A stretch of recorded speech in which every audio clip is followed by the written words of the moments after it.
Senior Moments, sponsored by the Empowering Seniors Group on News Talk KVNU, 102 FM and 610 AM.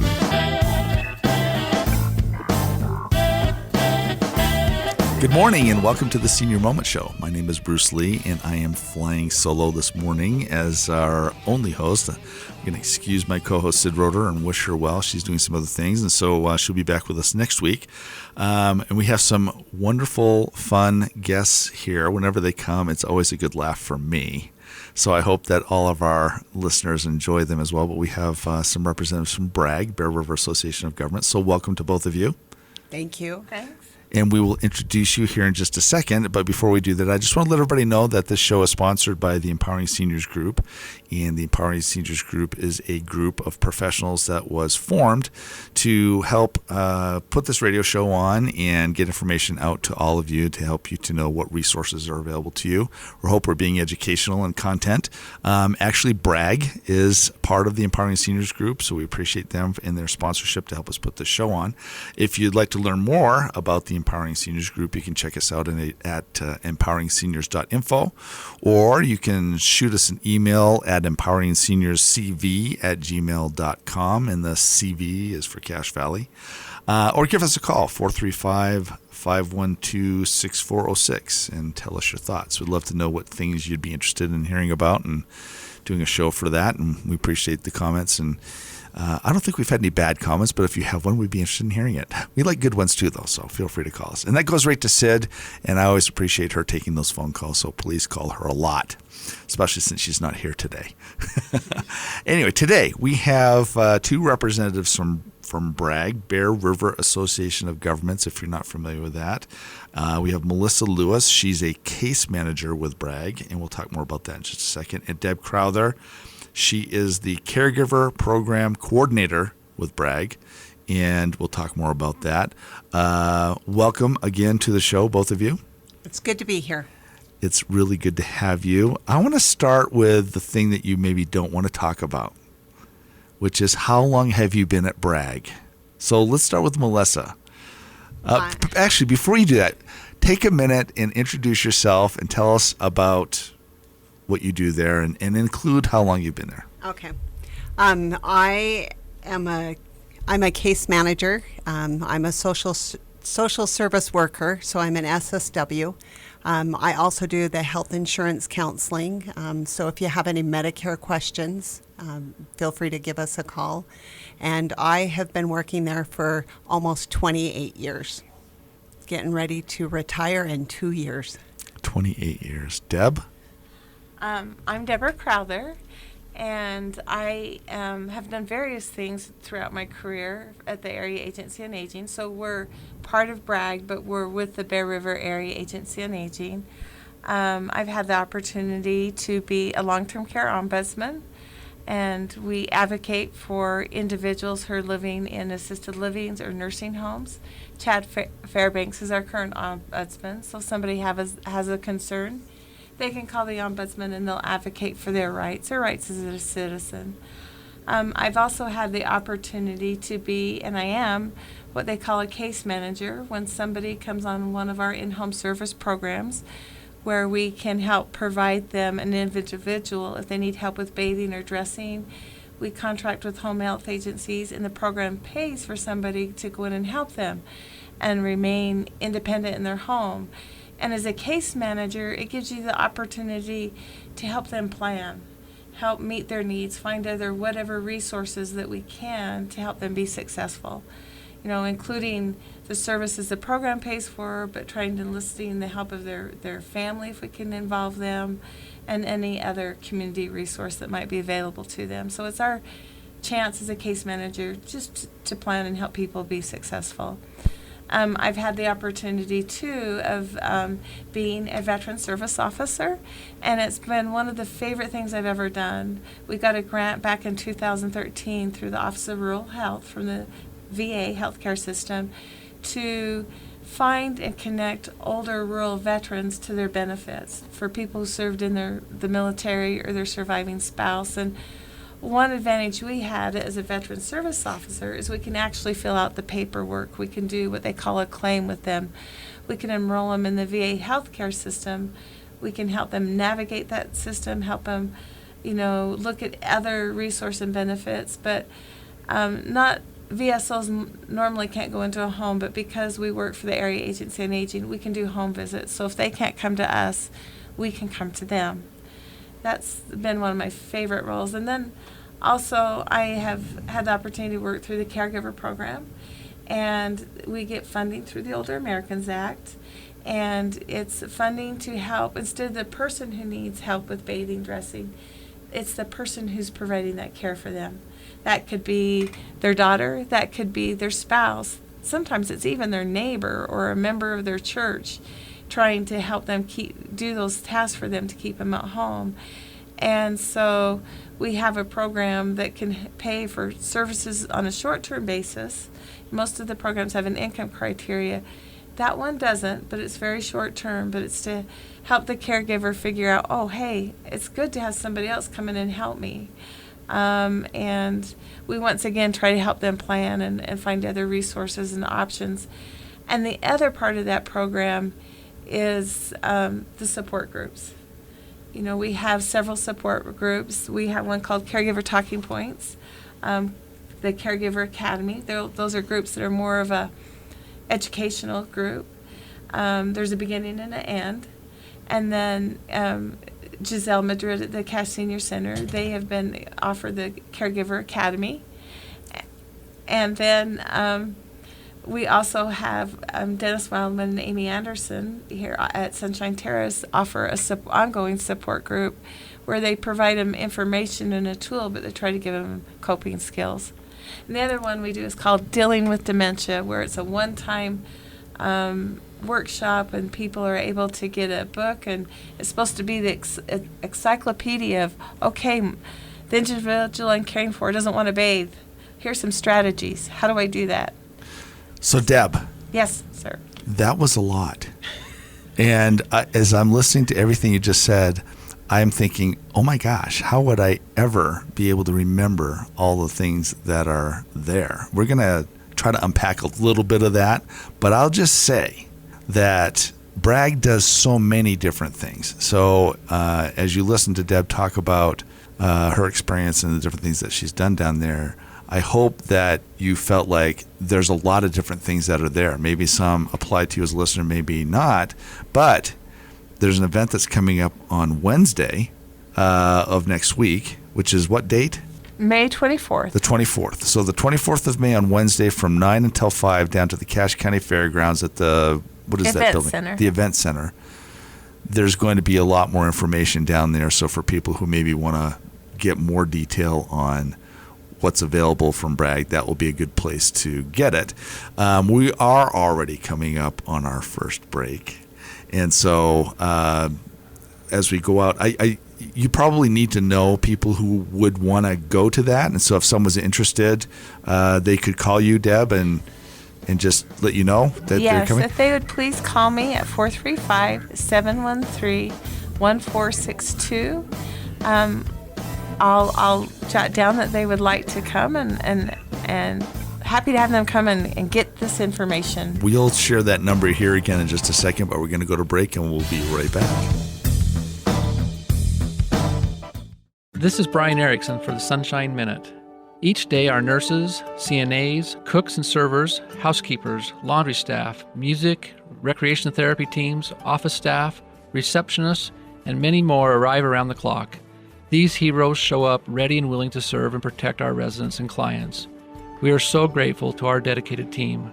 On behalf of the Board of Sunshine Terrace Foundation and our community, thank you to all of our employees for keeping us safe. We bring more to life together. You have a lot of options when it comes to buying or selling a home. Do you list it online, sell it yourself, or do you have a realtor help? It's a major financial and emotional decision. A realtor is the liaison between buyers and sellers and really helps you navigate complex contracts, deadlines, and disclosures. Hi, this is Sid Roeder with Achievement Realty. I work for you to get the best outcome for your situation. Let me earn your trust with a free consultation and a free market analysis. Call me today at 512-6406. fix. Then list it, sell it, and move on. This is Mark Thurston with White Pine Funeral Services. The best time to plan is when you have time to plan. Having a pre-arranged funeral gives peace of mind for everyone involved. White Pine will customize your final wishes to fit your needs, from a traditional burial to cremation to a custom headstone. White Pine also accepts pre-arranged plans from other mortuaries, and we will absorb any transfer or revocation fees. No penalty to you. Visit whitepinefunerals.com or come and see us for more information. White Pine Funeral Services, here when you need us most.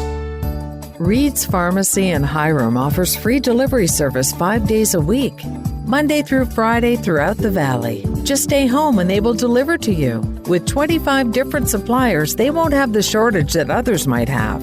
Also, with compounding and many other services, they will be able to serve all your needs. In order to stay safe and help slow the spread, please call Reed's Pharmacy in Hiram at 245-DRUG, and they will take care of you. Welcome back to the Senior Moment Show. If you're just joining us today, we have a couple of representatives from the Bear River Association of Governments, otherwise known as BRAG. brag.gov, is that the website? Brag.utah.gov. Brag.utah.gov. Utah spelled out. Utah spelled out. So if you want to learn more about BRAG, and there's a lot to learn because there's so many different things. If you were listening in the first segment, Deb told us a lot of different, just her experience and over the time. She didn't tell us how long. How long was it? I started in 1990, so I'll let you do the math. Okay, I'm not even going to try. She started in 1990, so in that amount of time, all of those activities she's participated in and overseeing and helping people with, there's a lot there. Check out brag.utah.gov and you can get more information and even ways to access it. But I want to pivot a little bit. I'm going to come back to Melissa just for a second. I want to understand what it is like to be a social worker with BRAG. You're a social worker and you're a case manager. Why do you want to do that? What drew you to that position? What do you like about it? What are the challenges? Talk a little bit about that. What drew me into social work is I like helping people. I like making a difference in somebody's life. And just throughout my years, I've worked in different programs. Currently, I'm in the aging waiver program, where you have to be 65 or older on Medicaid and meet what we call level of care, nursing home level of care. Who would qualify for that? I mean, why would I need an aging waiver? If you're in your home and you're unable to do bathing or dressing, meal preparation, even some homemaking, what I like to explain to people is if you needed help with something, if it weren't for your neighbors or your families, you would end up in a nursing home. And our program is to prevent that. We want to keep you safe in your home as long as possible. And you oversee that program? Yes, I do. I work with a nurse, Shauna Peterson, and the two of us go out and assess people. So someone in their home, if they're listening, what does it look like in their home? When should I think I need to give a call? Is it am I the person in my home that and I'm calling, or is it a neighbor or a loved one? What is that? We get all sorts of calls. Sometimes it's a concerned neighbor, concerned church member, family member. Even the individual will call. And when in doubt, just give us a call and see if you qualify. This program, the aging waiver that I do, is pretty specific. We do have some other programs that Deb talked about, an alternatives program where we can serve people who are under 60, but only a certain percent. So you know the programs that are out there, and I might not know what to ask for. As a matter of fact, I'm probably not going to know what to ask for, right? Right. So when I call in, I speak to you or somebody like you. Shelly Andrus is our intake worker, and she'll do an intake with you, and just from your needs, she'll be able to see what programs you would possibly qualify for. Does that happen on that call? Or is the information received and a little analysis is done, and then someone calls back and says, based on your phone call and the information you gave us, it looks like you qualify for this or that. Most of the time, it could be just from the call. Shelley can just do the intake and find out where you would best fit. There are times where maybe she has a question where to fit better. What program? So what if I'm a concerned outsider? because I'm not going to know. I'm guessing you're going to ask me things like, I don't know, personal stuff, maybe even like financial stuff. Yes. And I'm not going to know that. Right. So when should somebody like that call, and what kinds of questions would they be answering? Well, if the person doesn't have the information on the financial side, because our programs do look at finances, Deb had mentioned the caregiver program doesn't look at the finances as much, but we would definitely want to talk to the individual themselves. So would I be then giving you the phone number? Would you show up at their house and knock on the door, or do you try to call them? What if I don't know their phone number? We try to call them. There are times where we can go out to their homes, but we prefer to do it if you can by telephone, if able to. Yeah. Right. And would you say that program has been impactful? Yes. How so?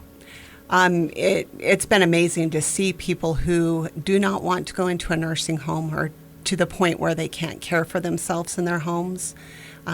We've had several people throughout the years that don't have family members to count on, and so these aides become their family.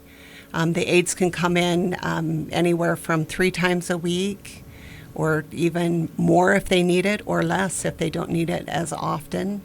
But the aides can go in and help with bathing, dressing, light housekeeping, meal preparation, whatever the needs we assess to be. And your role there is working, you don't oversee the aides, you help the person that's getting help, right? So if they have questions or... Right. We go in and we offer them who we contract with, so they pick their own providers, their own home cares. And so we work with the home cares, and the home cares oversee their own aides. Gotcha. And then we check with the clients regularly to see how it's going. Okay. Deb, Veteran Service Officer, I know you've done a lot of things. I want to hit on the veterans. And I know that's close to your heart, right? And I know that's something that you've done that for a long time, and now you're handing that off. I am. That has been, and I'm so excited. I've loved doing it. But I'm excited that Shanna Anderson has the passion and love for that as the same passion I do. And quite frankly, she's a lot more organized and better at it than I am. So I couldn't ask for anything more. You asked me why I do what I do. I believe, this has been part of my core value, I believe that people can accomplish many things. But at times in our lives, things happen. We need help. One thing I've learned working at the Area Agency on Aging for so long is that a crisis can happen any time in your life. You may plan that you're going to go and retire and do those volunteer things you like or want to do, but maybe all of a sudden you or your spouse has a health care crisis. Maybe all of a sudden you are having issues with your memory. Life doesn't go as you maybe had planned. Or maybe all of a sudden there's a financial crisis. You need help. And my whole goal is to help people during those times get the help that they need, because I believe people can accomplish things, but we have a responsibility to help each other accomplish that. Would you say that the Bragg employees, because Bear River Association of Governments, that name can even be by itself maybe a little intimidating for some people. And trying to work with government entities can sometimes be difficult. Okay? No judgment, but just sometimes that's the case. Would you say that the people in your positions at Bragg are looking to find ways to help people or find ways to protect the resources and keep people from getting the help? Do you want me to answer now or after the break? I go ahead and answer. You have a short amount of time. We'll pick it up after the break. But I can't say anything short in a short amount of time. I would say that people want people to be successful. They genuinely want to help them. And I know at the Area Agency on Aging, if they don't fit in a certain little peg or box, we try to get creative and find some way that we can help them. And it may not be through our funding. Maybe we're helping them, guide them to their own resources and getting creative. And when we get back, I'll tell you more about my coworkers, because each and every one of them have had the experience of being caregivers. And I'll tell you a little more about that. I'm going to hold you to that promise. Okay. All right. Well, we got to head out to our second break and our last break. We're thankful for the Empowering Seniors Group for sponsoring the show, and we're grateful for our Bragg team being here today to share some of their experiences, and we will be back right after the break. Did you know 1 in 3 people will visit a nursing home? Did you know that once there, they will stay there for an average of 3 years? Did you also know there are insurance options that can help cover this experience? Hi, I'm Tracy Ferris with Blue Water Health Insurance. It's not cheap to stay in a full-fledged nursing home. Long-term care insurance can help you or a loved one get the care they need and deserve. If you wait until you need it, you may be too late. Give me a call at 435-890-8155. Hi, this is Bruce with Comfort Care. One of the ways we help loved ones stay in their home is by assisting with daily tasks. These may include bathing, meal preparation, medication reminders, and housekeeping. We even help with shopping, transportation, and errands. Most of all, we offer a trusted level of care. Let us help you live your best life possible with Comfort Care. This is Bruce, and you can call me at 754-7676. Comfort Care, 754-7676. It's tough knowing how to care for an aging parent. Mom has always been there for me, but now I need to be there for her. When we found out she needed surgery, I wondered how I could attend to her needs and still be mom to my kids. I was so relieved to learn about transitional rehab at Maple Springs in North Logan. From the nurses to the physical therapists, it was like their whole staff was focused on helping Mom get better. Maple Springs in North Logan was an answer to my prayers. Learn more at maplespringsnorthlogan.com or call 753-9400. Welcome back to the Senior Moment Show. If you're just joining us today, we're speaking with Melissa Lewis and Deb Crowther, who are both social workers at the Bear River Association of Governments. Melissa is a case manager. Deb has also been a case manager. She's also has been the veteran service officer. They both have done several things over their tenured career at the Bear River Association of Governments and have done much good in our community, I would suspect, over that time and helped many, many people. And before we went to break, Deb made me promise that I would let her finish her thoughts on her coworkers, and I'm just going to go ahead and give that back to her now. Okay. Bruce, you were asking why we do what we do, and I was thinking about my coworkers, and even throughout the years, of my coworkers today, there are 9 of us. 7 have been caregivers, and 2 more will be a caregiver. One of us was a caregiver for their parent and caring for their grandchildren. 3 of us has had our parent move in and live with us. Others of us are trying to take care of our in-laws and providing support to them. So obviously these are a group of people who do care and who've had that experience of being one who needs help. I found, even though I had knowledge of programs, when I was caring for my own mother, I moved her from southern Utah to live with me. I couldn't leave her home alone, so we were able to arrange hospice for her, which was appropriate, and pay privately for some in-home services. But the other key point was I had people around me who could support me, I wasn't her case manager, I was her daughter, and it was totally different because it was my mom.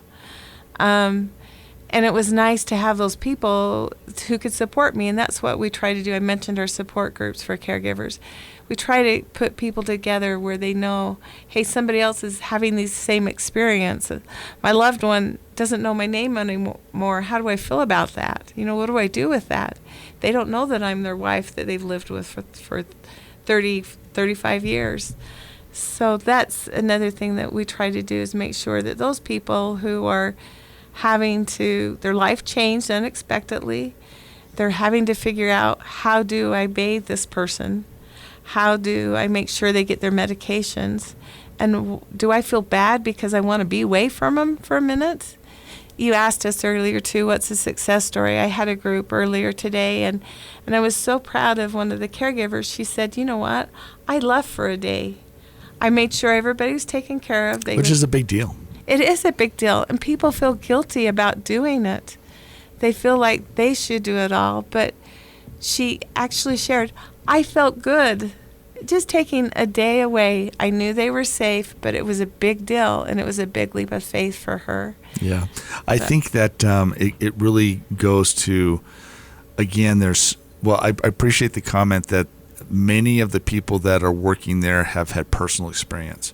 And so it's not just a gatekeeper in an office whose job it is to review information and check a box that says yes or no and move on to the next person. That the people that are working there are people who have been through this. They've chosen a career because they want to serve, and so they're really out there to help. So if someone wants to call and talk to Shelley, what is the number again? 435-713-1467. 1467. I usually give them Melissa's number, but it's not a cell phone number. So 435-713-1467. If you could dial that number, then Shelley most likely will answer. But whoever answers can take your information and kind of go through the initial steps of what you might qualify for or how to help you, even if you don't qualify for something, because there might be other resources out there. But even in addition to that, again, I want to circle back to the program that's coming up this Wednesday, which is the 24th, and that's an all-day program with lots of information that's going to be available. Super helpful stuff. Melissa, maybe hit a couple of the topics that are on the agenda. Just tell us some of the things that are going to be covered. So there's one that's talking about screening for the 3Ds, dementia, depression, and delirium. And so that one would be a really good one to attend. We're also going to talk about community resources. I'm going to talk about the different BRAG resources. So we have several departments within BRAG that people are unaware of, like the heat department, weatherization, housing. So I'm going to go more into details with And this those. whole agenda is on the website, right? Yes. And the website's what? bearriveraging.org. bearriveraging.org. And when they go to that website, this will be easy to find. They can just click on it. Yes. And it sounds like, Deb, you'd appreciate anybody who does want to show up, if they could call and let you know they're coming. That would be helpful. Absolutely. If they could call 435-713-1462 and let me know. 1462, which is different than the other number. Yes. So 713-1462, that gets you. That's directly to the phone on my desk. To the phone on desk, in which case they can leave their name and number, or they can talk with you, and you can get them signed up just to make sure that there's accommodations. Correct. Awesome. Well, look, we're just running out of time, and there's so much more that we could talk about with you two, and there's so many things going on with BRAG. So I would encourage, one, if you're listening and you think you might need help, please call that 713-1467 number and see what's available to you, or show up on Wednesday to the show. This has been the Senior Moment Show. We appreciate you listening. We thank BRAG, and we'll be back next week.